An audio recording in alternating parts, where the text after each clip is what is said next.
He had the normal pressures of any college kid, but things were on the upswing when he got called into work early that day. His car was being fixed, he had a new job, and he was saving up money to return to school in the fall. But that was more than 20 years ago, and he hasn't been seen since. This is the story of Jason Jolkowski, the college radio DJ who finished his chores and then simply disappeared into broad daylight. Hi friends, I'm Katie, and this is Katie Does Crime. Thank you for joining me for the first time if you're new here, and hello to the usual rapscallions and reprobates. Please consider subscribing or joining me on Patreon if you'd like to hear more true crime stories. You may have heard of today's case, the disappearance of Jason Jolkowski. My longtime viewer, Robin Reginald 9372, recommended it to me a while back, and the case was new to me, although it certainly had its fair share of coverage. Still, I don't think you can ever have enough coverage when it comes to a missing persons case, and I also know that when it comes to cases that interest me the most, I'll listen to anything that comes out about them. If that's you too, hopefully I'll bring something new about this case today to you. Our story begins on June 13th, 2001, when Jason Anthony Jolkowski was asked to come into work early. I'm not going to lie, the fact that he worked at Fazoli's didn't hurt when it came to me deciding to cover this case. It's an Italian fast casual chain that started in Kentucky, so it's close to my Midwestern heart. They bring their unlimited hot breadsticks right to your table without you even having to ask. Born on June 24th, 1981, 19-year-old Jason had been studying broadcasting at Iowa Western Community College. But he was home for the summer in Omaha, Nebraska, serving up pasta so he could pay for school in the fall. His car was being worked on for hail damage when he got the call from work, so he said he would just walk the 4 miles to the restaurant. Not a big deal for him. But a coworker called back and said she would pick him up. She didn't know exactly where Jason's house was, though, and this was a time before Google Maps, so they decided to meet at Benson High School, just several blocks from his home. Their meetup was scheduled for 11 a.m. Jason's parents were already at work, so he told his younger brother to have them pick him up later. He started walking toward the school, stopping first to bring the garbage cans back to the house from the curb. But his coworker says he never showed up for his ride. She called the Fazoli's from a local gas station and then went back to work. The Omaha police said he probably just ran away from home, citing his age. But someone who's about to turn 20 years old doesn't need to run away from home. They can just leave. Jason's grandmother said that he wasn't the type, that he would never miss calling his dad on Father's Day. And anyway, she said, what kind of person runs away from home in their black dress pants, black dress shoes, a Cubs shirt and hat, with their red work shirt in hand? She said he would have more likely waited until his car was back from the shop. Plus, he was working to pay for school and was actually starting a second job soon that he was excited about. Without the help of the police, the family called Jason's friends and other coworkers and checked the college radio station where he used to work. He was hoping to become a professional radio DJ after college. 89.7 The River, the new music evolution. My name is JJ. We're in the middle of 8 in a row. We got music coming up from REM, Papa Roach, and whatever else you want to hear. Let me know. 323-4100 or pound for 89.7, your Verizon wireless phone. And that's how you're getting it done. That's what makes you just a little bit happier. That's my goal around here, is to make everybody as happy as I can. But no one at the radio station had heard from him, and his bank account and cell phone went untouched. He never even cashed his last paycheck. The family posted flyers around town with the help of the local church with Jason's description: 6'1", 165 pounds, brown hair and brown eyes. His family called him responsible, a good kid. His mom said the only thing she could think was that his learning disability may have had something to do with it. He simply learned things more slowly than other people and had a hard time giving directions. But his mom said his IQ was actually above average. Finally, after 10 days, the police started interviewing neighbors and searching for Jason. A lot of people on blogs and forums say that the police obtained the school security footage and it didn't show Jason ever arriving. But I wasn't able to find a real news source reporting that, so please take it with a grain of salt. I do hope the cameras were checked, though. 2 weeks after his disappearance, the Omaha World-Herald reported that someone had possibly spotted Jason at Mahoney State Park the previous weekend. It was about 20 miles from Omaha. The person said they thought they had seen someone matching Jason's description, but after being shown a picture of Jason, they weren't so sure anymore. Police searched that park for hours that week, though, just to be sure. And I love that the authorities acted on this and the newspaper reported on it. It just goes to show how seriously they were taking the case. A week later, on July 3rd, it was announced that a reward was being set up with Omaha Crime Stoppers using funding from the companies Jason's parents worked for. His dad was a warehouse supervisor at Nebraska Furniture Mart, and his mom worked for the agricultural tech company DTN. And I have to tell you that this little tidbit was so cool to me. My dad is a farmer and always had a DTN terminal in our house when I was a kid so he could check the weather and look at the commodity markets and see the cost of corn and soybeans. And I had never heard the word DTN outside of my own home, so I thought that was neat. On July 10th, the Daily Nonpareil out of Council Bluffs, Iowa, published a story about the 200-some missing people in Iowa at the time and mentioned Jason because he went to college there. A detective said that most missing people are kids who run away from home and are found quickly. He said it's also sometimes easy to find adults because they leave a bank or driver's license trail. But he said, over a period of time, if there is no activity on anything they would need to survive, like money, we have to begin to suspect that something is wrong. The Omaha World Herald continued to write stories about Jason, calling him shy and quiet, but saying he would go out of his way to help people. They said he was on the honor roll and loved his family and church. During Perpetual Adoration, the devotion program where Catholic people take turns praying day and night, 7 days a week, Jason would take extra shifts to cover other people. His pastor said he had thought about becoming a priest. His parents said he wouldn't have taken his own life because of his faith. A woman who had worked with him at the radio station said he was one of the nicest guys you'd ever meet. Another said he was so enthusiastic and peppy on the radio and would do anything for anyone. His DJ name was JJ, and he loved to cover sports. His parents agreed with his radio station coworkers, calling Jason generous, considerate, and unusually polite. His mom said that of course he had pressures in his life like paying for school and getting his car fixed, but she thought things were looking up for Jason with his extra job at a customer service center about to start. The new company even had a tuition program. A month after his disappearance, Jason's mom started a website called Prayers and Posters to spread the word about Jason in case he had ended up in another state. She said, "We feel someone, somewhere, knows something about where our son is. We have to find that someone who may have seen something." The website is now defunct, but archive.org still has a lot of it cataloged. I thought the family's message to Jason was touching. Jason, if you are out there and if you can read this message, you must know how much we love you. Please come home. We miss you so much. You might feel that we can't forgive you for being gone so long, but we already have. You might be embarrassed, but please don't let that keep you from coming home. We have your car fixed and ready to go for you. Together, we can face any problems that you may be having. Your entire family and friends are cheering you home. All that you need to do is take the first step. Don't look back, just look forward. You have a bright future ahead of you. If you aren't quite ready to come home, could you pick up the phone and call us? Please, son, just reach out your hand to us. We'll be there. Love always, Dad, Mom, and Michael. I also thought the FAQ section on the website was interesting. The family seemed understanding that the police were doing their best, but said they had hired 2 private detectives of their own. They said they weren't angry with God, and they knew he would only give them challenges they could bear. But their thoughts on hiring a psychic were the most interesting. The FAQ question was, why don't you seek help from a psychic? And their answer was, we believe that only God knows the answers that we seek in regards to our son's whereabouts. We also believe that it may be his will that this is not revealed to us. Of course, we want to know that he is alive and well, but we must trust in God. If someone hired a psychic on our behalf, we would listen to what was told to us, but in the end, we would not hold to that revelation as the absolute truth. We have ongoing expenses due to Jason's disappearance, and hiring a psychic does not fit into the budget. It reads very let go and let God to me, but I also know they were doing everything in their power to find Jason. His parents were worried that no news would make people forget about the case or think it had been solved, so they really did such a good job at generating content to keep hope alive.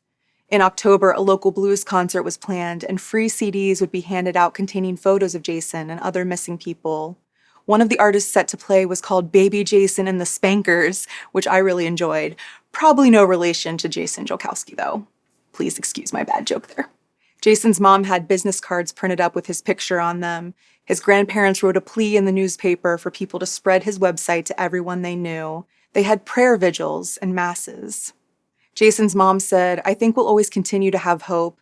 We have hope and we will continue to have hope until we know it has occurred." Still, there was nothing to go on, just a neighbor who had seen him bringing in the garbage cans at the same time his brother did on the day he disappeared. On the one-year anniversary, Jason's grandparents' local paper, the Grand Island Independent, published a front-page story about the grassroots campaign the family had created to find Jason. This article discussed a missing persons law in Iowa that Jason's mom also hoped to establish in Nebraska, Legislative Bill 203. In Iowa, there was a 24-hour toll-free hotline to call if you wanted to report a missing person, report a sighting, or just request information. There was also a website with information about those who had disappeared. Jason's mom hoped that Jason's law would help families like hers in Nebraska. In February 2003, it was announced that Jason's parents would speak in front of the State Judiciary Committee about their son, other missing Nebraskans, and why this bill was needed. At the time, the state only kept vital statistics for children 16 and under, but the Jolkowskis wanted the Nebraska State Patrol to maintain a website for all missing people with a uniform reporting system. They also hoped officers would be trained on preventing kidnappings. In the meantime, the family started a nonprofit called Project Jason, geared towards supporting the parents of missing children and helping them deal with their grief.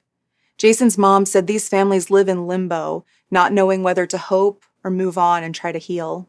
In April 2003, the Grand Island Independent reported that a series of coincidences led to the Jolkowski family going on the John Walsh Show, but that the family believes there's no such thing as a coincidence. They had tried to get on America's Most Wanted in 2001, but never heard back, although the show did post a link to Jason's website on its own website. But at the time, the host of America's Most Wanted had his own daytime show, The John Walsh Show, and the family actually knew someone who was going on that show, so they sent along information about Jason with that person, but again, they heard nothing. They weren't mad about it, though. They knew thousands of people must be trying to get attention for their missing loved ones, too.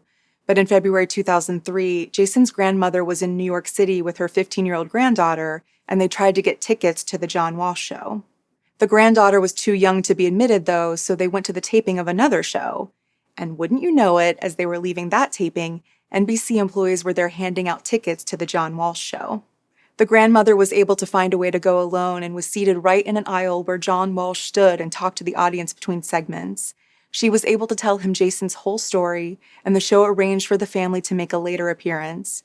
She said she felt angels had been watching over her and made it all possible. I wasn't able to find the episode where they appeared, so you'll have to let me know if you have evidence that it ever happened. I know the show was only on the air for 2 seasons. This was back in 2003, and honestly, that's sort of where we are now. Still stuck in limbo, wondering if Jason will ever be found. Jason's mom appears to be now using her maiden name and is living in Washington State. She still posts birthday messages for Jason on Facebook and tries to get the word out about other missing people.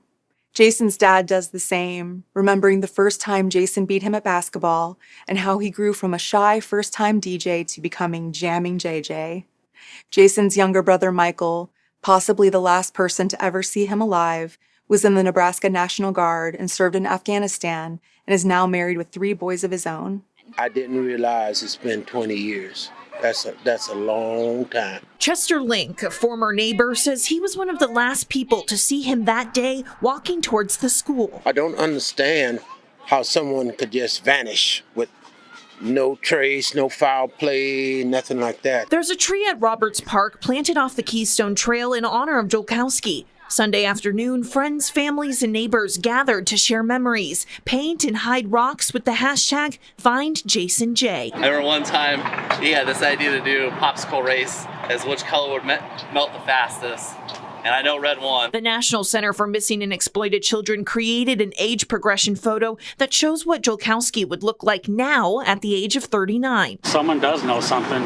We need someone to come forward and help, alleviate all our pain. The family might be happy to know that a case that was supposedly related to Jason's has apparently been solved. A man named Samuel Sherman was reported missing a month after Jason, and the two lived close to each other and were about the same age. Some people always believed the 2 cases could be related. However, there was so little information on Samuel's Crime Stoppers listing, not even a photo, that some people even doubted he ever existed.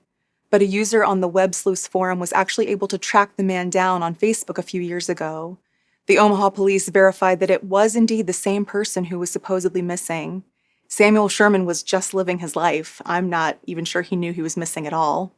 Though we'll probably never have such a break in the Jason Jolkowski disappearance, his family's efforts to keep his case from going cold can serve as a model for other families. There were never any new leads, no new information that suddenly turned up, and yet Jason's name was always in the news. There was a Miles for the Missing family bike ride fundraiser in April 2004, a Project Jason benefit concert in June 2004, and an appearance on the Montel Williams show in November 2004. This has been like a nightmare that you do not wake up from. And every night when you go to bed, you wonder, where is he? Is he safe? Is he warm? We still always have hope, and I'll always have hope until I know what has become of him. Please welcome Kelly and her husband Jim to the show. Welcome in. Tell us about your son. Tell us a little bit about your son. Jason is a very loving and generous person who loves to laugh and loves life, loves his family very much, enjoyed being a homebody, and that was okay. The family made new missing posters in June 2006 and hosted a poster hanging event around a local park. In November 2006, a businessman in Philadelphia heard about Jason's case and offered a new $100,000 reward. There was a bowling fundraiser for the 10th anniversary of Jason's disappearance in June 2011, where his dad dressed up in costume. If the local newspapers weren't talking about Jason himself, they were talking about how his family was helping other families find their missing loved ones. When amateur sleuth Todd Matthews helped start the NamUs database for missing persons, Jason's was one of the first profiles he created. Because the case has received so much attention, there are so many theories of what might have happened. Generally, people think it's unlikely that someone targeted Jason specifically, since he wasn't supposed to be going into work that day. Some speculate that maybe someone hit him as he walked along the road that day and then covered it up. Some say maybe he fell down a manhole or a sewer pipe from the construction that was always going on around Omaha. Others think that maybe a neighbor lured him inside by asking for help, since Jason was such a giving person. There's even been the suggestion that because he was so involved in the Catholic Church, maybe he made a complaint against a priest and paid the price. Some say that a neighbor sold their house at a loss after only living in the neighborhood for a short while, and that seems awfully suspicious. But I think the prevailing theory is that maybe someone he was familiar with saw him walking that day and offered to give him a ride that didn't end well. The articles from the time talk about Jason living on a quiet residential street, but there will always be the inevitable comment on every Reddit post where someone says that actually the area wasn't so quiet and had issues with crime. 2 years ago, a man commented on Reddit that a few years after Jason's disappearance, he had an experience where a Good Samaritan tried to offer him a ride one morning when he was out walking. He said the guy kept insisting on giving him a ride even though he hadn't even said which direction he needed to go, and he kept at it far longer than a normal person just trying to do a good deed would. It creeped this guy out, especially because he says he was about the same size as Jason at the time, with a similar appearance and also of Polish descent. The car luckily drove off when traffic approached from the other side. It's just absolutely impossible to know what happened to Jason, but stories like this keep stoking our imaginations. People ask questions online like, are there any cases with less evidence than this? And that's maybe why it continues to interest us so much, to keep people up at night wondering. Jason wasn't a person who would be considered at risk. He wasn't, as far as we know, into any drugs or gambling or gang activities. He disappeared in broad daylight. He was shy and wouldn't have taken a ride from a stranger. It seems like he just got unlucky. He could have been any of us. At the very least, Jason will be remembered with Jason's Law, which was signed into law in May 2005 on National Missing Children's Day. It established a missing persons clearinghouse in Nebraska to share information about missing persons of all ages and to give families a place to go for information. Thank you to Jason's family for all of the work they did to make this happen. And as always, please let me know what you think about this case and all of its theories in the comments. Thank you for tuning in today. I'm just a true crime fan like you are, and I really appreciate you taking a chance on me. Please like and subscribe to my channel if you like spending this time together. I would be so appreciative. Until next time, I'm Katie, and this has been Katie Does Crime.